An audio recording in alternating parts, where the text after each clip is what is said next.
does. So we're carrying on into the kitchen this morning, and we can feel those cold temperatures setting in. And winter warmers, I mean, it can be best described as those dishes that make you feel warm and fuzzy from the inside out. Now, throughout the next following months, we'll be sharing some of our favorite winter warmer dishes with you. And this morning, Zola has got a special one. It's called a toad in a hole. What? Keep the cold at bay with our winter warmer recipes. Now, we certainly feel it in the mornings. The days are getting shorter and the cold weather is setting in. It's clear that the seasons are changing. Winter is now upon us. But fear not, because you can find comfort in warm, hearty meals. And today, Zola shares with us a classic recipe with her added South African twist. I love it. Zoe, always awesome to have you here, especially when you're getting creative with something that's already awesome. I know. It's a toad in the hole. It is a toad in the hole. No, it's a puri in the hole. Exactly. So that's our South African spin on it. But you know toad in the hole, you were telling me. Tell me the story I again. loved it. My beautiful girlfriend's mother, when I was in the UK, was plying me with food. Oh, of course. And toad in the hole was one of my favourites. I love the Yorkshire pudding base. That's a big thing. Gravy, delicious. I know, and that's... Now you're combining two awesome things in one. Two awesome things into one. Okay, and it's really simple. And, you know, when it is wintertime, people are sluggish. They don't want to spend all their time in the kitchen. So this is a quick one to prepare, and then it's ready and it's hearty for the family to eat. Okay. And it smells amazing. We're going to start with the onion gravy. Okay. And in here, I've got some onions that we've been sautéing just until they start browning and they soften. I think you downplay that onion gravy a little bit. No, I do. Too much I do. there. I mean, that's onion gravy. I know, it's next Come level. on. And then to that, I add some chopped garlic and some tomato paste. And whenever you cook with tomato paste, you just want to make sure that you cook it out a little bit. Otherwise, it keeps its rawness until the end. It can be quite acidic as so well. Just make sure, so just make sure that you cook it for about a minute or 30 seconds on high heat.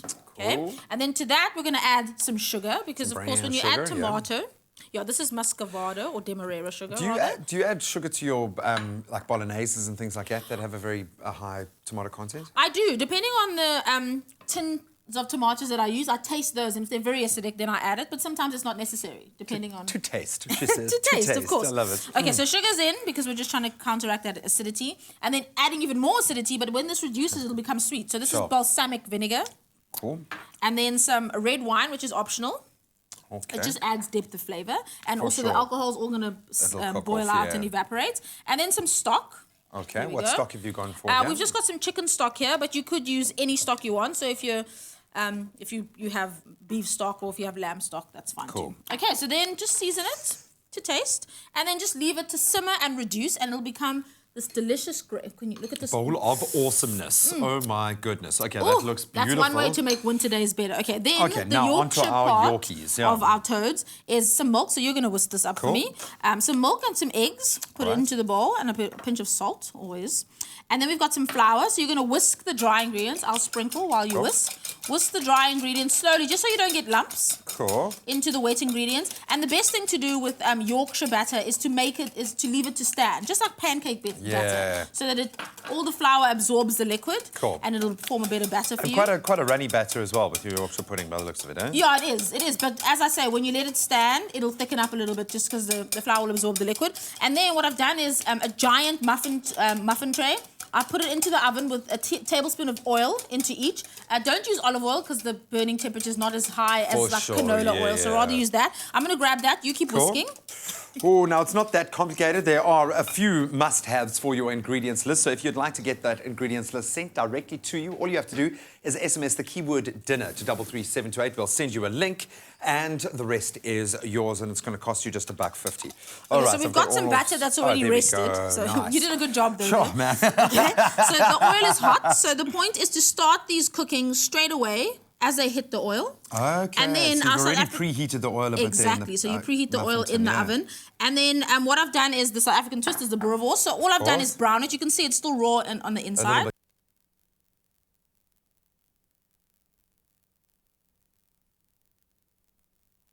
But because you don't want it to dry out. It's got a lot of its own fat in there. Pop these in there, and then this goes straight back into the oven to keep that heat and to get it going again. And then I'm going to grab the ones that are ready to roll. Oh, and by the looks of things, they are puffing. They're popping, beautiful. Rising. What's the right term for a Yorkshire pudding? They've puffed beautifully. Wow. And are ready. Oh, let's give you some space. It's splatting a little bit. I don't want to burn you. Get some space. There we go. It'll be Okay, worth so it then for that. let's serve some Wow. up with that onion gravy.